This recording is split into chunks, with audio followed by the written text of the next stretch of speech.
이상한 나라의 앨리스. 제 11장. 타르트를 훔친 자는 누구인가?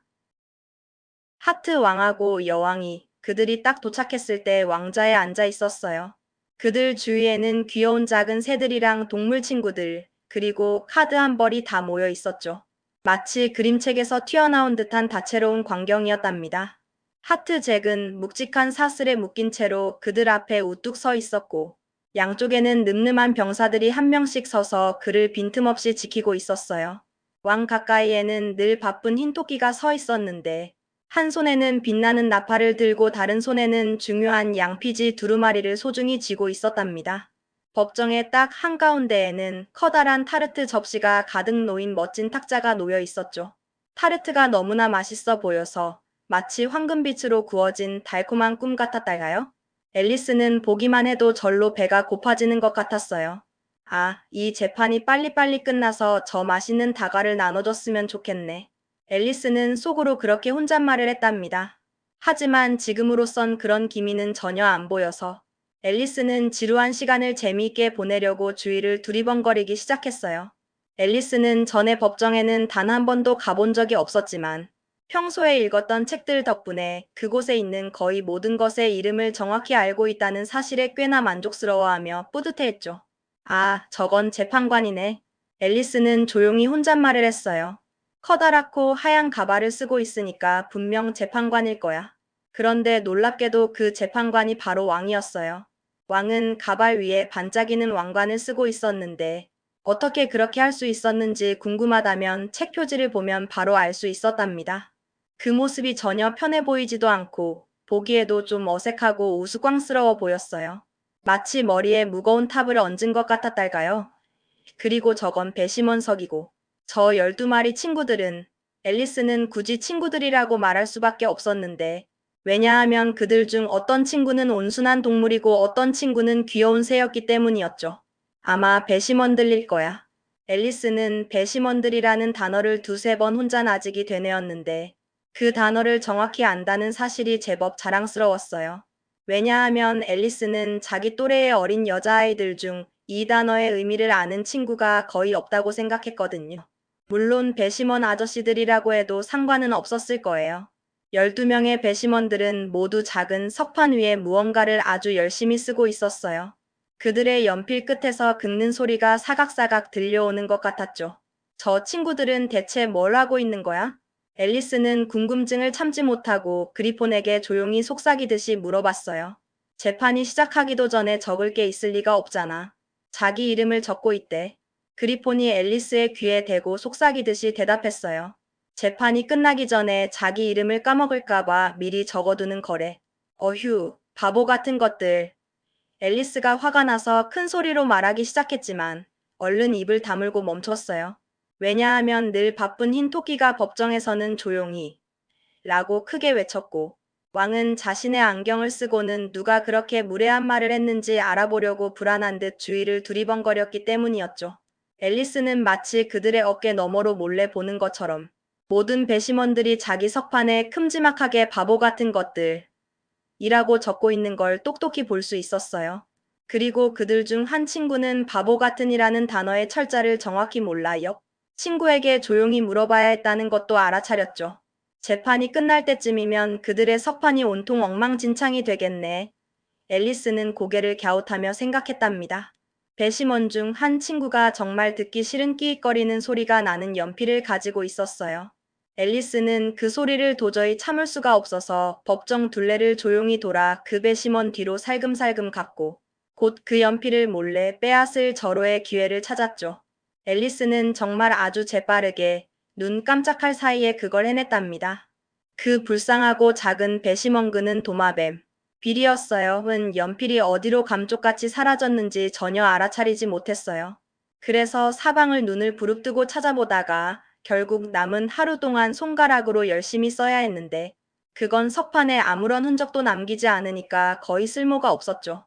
마치 허공에 그림을 그리는 것과 같았어요. 전령아, 제목을 큰 소리로 읽어라. 왕이 위엄있게 말했어요. 그러자 흰 토끼가 자신의 빛나는 나팔을 3번 힘차게 불고 주름진 양피지 두루마리를 펼쳐서 이렇게 또박또박 읽었답니다. 마치 아주 중요한 소식을 전하는 것처럼요. 하트 여왕이 맛있는 타르트를 만들었네. 어느 따사로운 여름날에.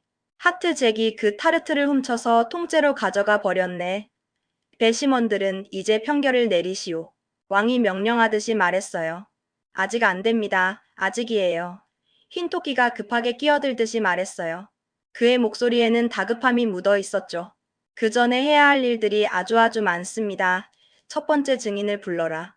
왕이 다시 말했어요. 그러자 흰토끼는 다시 자신의 나팔을 3번 힘차게 불고는 힘찬 목소리로 외쳤죠. 첫 번째 증인. 첫 번째 증인은 바로 모자장이가 나타났어요.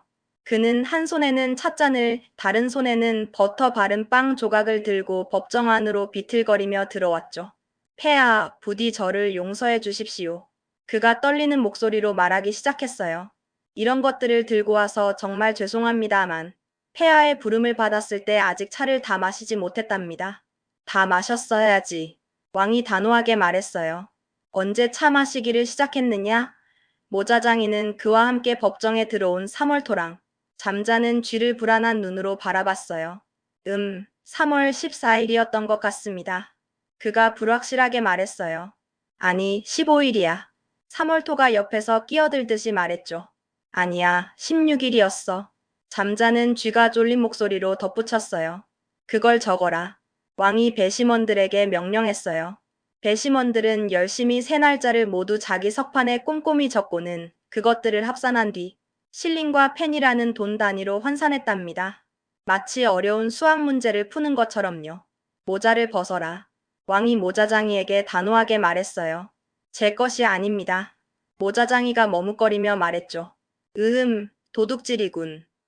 왕이 크게 외쳤고 배심원들은 즉시 그 사실을 자기 석판에 기록했어요. 팔기 위해 가지고 있는 겁니다. 모자장이는 황급히 설명을 덧붙였어요. 제 것은 하나도 없어요. 저는 그저 모자를 만드는 모자장이일 뿐이니까요. 그때 여왕이 안경을 쓰고 모자장이를 무섭게 노려보기 시작하자 그는 얼굴이 창백하게 질리면서 불안하게 몸을 꼼지락거렸어요. 마치 발밑에 개미라도 기어가는 것처럼요. 증언해라. 왕이 다시 말했어요. 두려워하지 말라. 그렇지 않으면 즉시 처형할 것이다. 이 말은 불쌍한 증인에게 전혀 용기를 주지 못했답니다.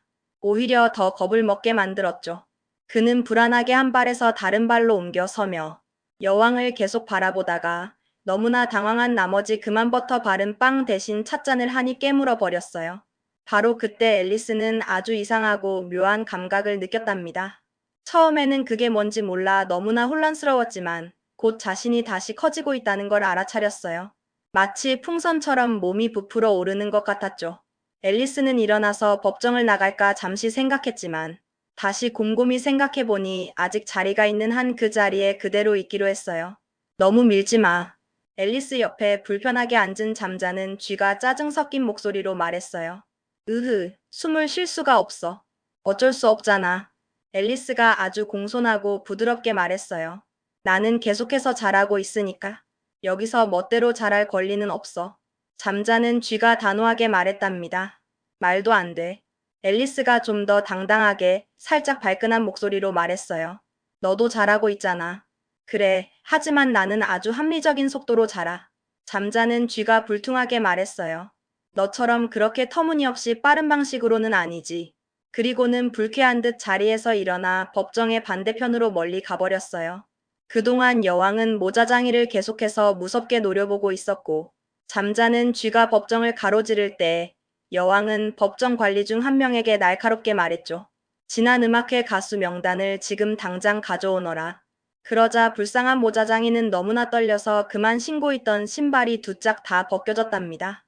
마치 발에서 저절로 미끄러져 나간 것처럼요. 증언해라. 왕이 화가 잔뜩 난 목소리로 다시 한번 되풀이했어요. 겁을 먹었든 아니든 증언하지 않으면 당장 처형할 것이다. 저는 그저 가난한 사람입니다. 폐하. 모자장이는 떨리는 목소리로 겨우 말했어요. 차를 마시기 시작한 지 일주일도 안 됐고 버터 바른 빵은 점점 얇아지고 차는 반짝이고 뭐가? 왕이 궁금하다는 듯 물었어요. 차로 시작하는 것이었습니다. 모자장이는 조심스럽게 대답했어요. 당연히 반짝이라도 차로 시작하지. 왕이 날카롭게 살짝 비꼬는 듯한 목소리로 말했어요. 날 바보로 아느냐? 계속해서 말해라. 저는 그저 가난한 사람입니다. 모자장이는 계속해서 말했어요. 그 후로 거의 모든 것이 반짝였는데 3월토가 갑자기 아니야. 안 그랬어. 3월토가 급하게 끼어들듯이 말했어요. 그랬어. 모자장이는 단호하게 말했어요. 부정한다. 3월토가 다시 한번 강하게 부정했어요. 부정한데. 왕이 옆에 있는 배심원들에게 말했어요. 그 부분은 석판에서 빼라.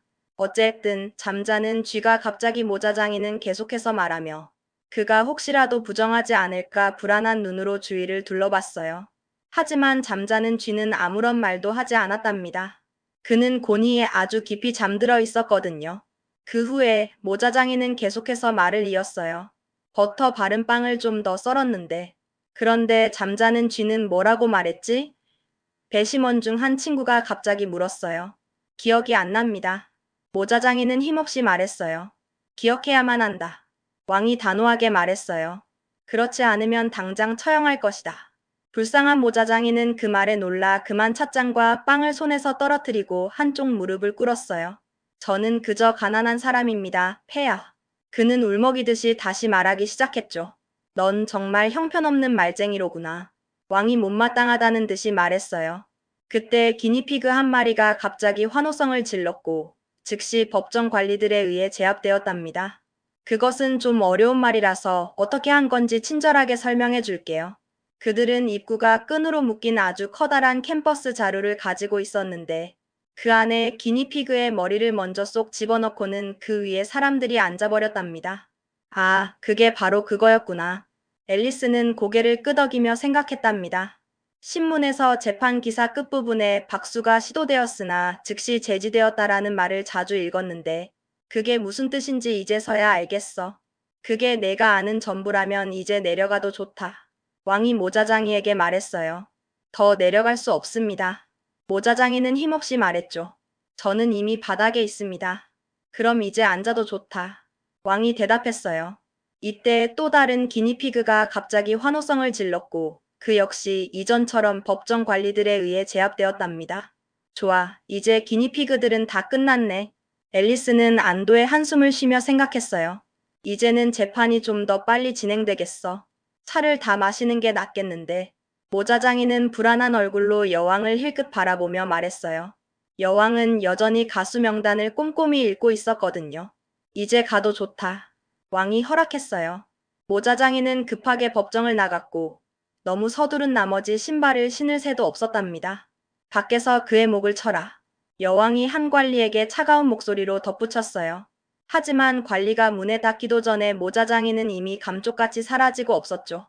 다음 증인을 불러라. 왕이 다시 말했어요. 다음 증인은 공작 부인의 요리사였답니다. 그녀는 손에 커다란 후추통을 들고 있었는데 앨리스는 그녀가 문에 들어서기도 전에 이미 누군지 한눈에 알아차렸어요. 왜냐하면 문 근처에 서 있던 사람들이 일제히 콜록거리며 재채기를 하기 시작했기 때문이었죠. 증언해라. 왕이 명령했어요. 싫어요. 요리사는 짧게 퉁명스럽게 말했어요. 왕은 불안한 듯 흰 토끼를 바라봤고 흰 토끼는 왕에게 낮은 목소리로 속삭이듯이 말했어요. 폐하께서 직접 증인을 신문하셔야 합니다. 그래야 한다면 해야지. 왕은 한숨 섞인 얼굴로 체념하듯이 말했어요. 그리고 팔짱을 낀 채 요리사를 눈이 거의 안 보일 만큼 찡그리며 노려보다가 낮은 목소리로 물었어요. 타르트는 무엇으로 만드는가? 대부분 후추요. 요리사가 무심하게 대답했어요. 닭밀이요. 뒤에서 졸린 목소리가 갑자기 들렸어요. 저 잠자는 쥐를 당장 붙잡아라. 여왕이 귀청이 터질 듯이 비명을 질렀어요. 그 잠자는 쥐의 목을 쳐라. 법정 밖으로 당장 내보내라. 제지해라. 꼬집어라. 수염을 모조리 뽑아버려라. 몇 분 동안 법정은 완전히 혼란과 소란에 빠졌고 잠자는 쥐를 법정 밖으로 내보내는 동안 모두 정신이 없었답니다. 그들이 겨우 자리를 정돈했을 때 요리사는 이미 감쪽같이 사라져 있었어요. 괜찮아. 왕은 크게 안도한 얼굴로 말했어요. 다음 증인을 불러라. 그러고는 작은 목소리로 여왕에게 덧붙였죠. 정말이요, 여보. 다음 증인은 당신이 직접 신문해야겠소. 내 이마가 너무 아프오. 앨리스는 흰 토끼가 명단을 뒤적이는 것을 호기심 가득한 눈으로 지켜보며 다음 증인이 어떤 사람일지 궁금해했어요. 아직 증거가 거의 없잖아. 앨리스는 혼잣말을 했답니다. 그런데 흰 토끼가 맑고 날카로운 목소리로 다음 이름을 또박또박 읽어 내려갔어요. 앨리스.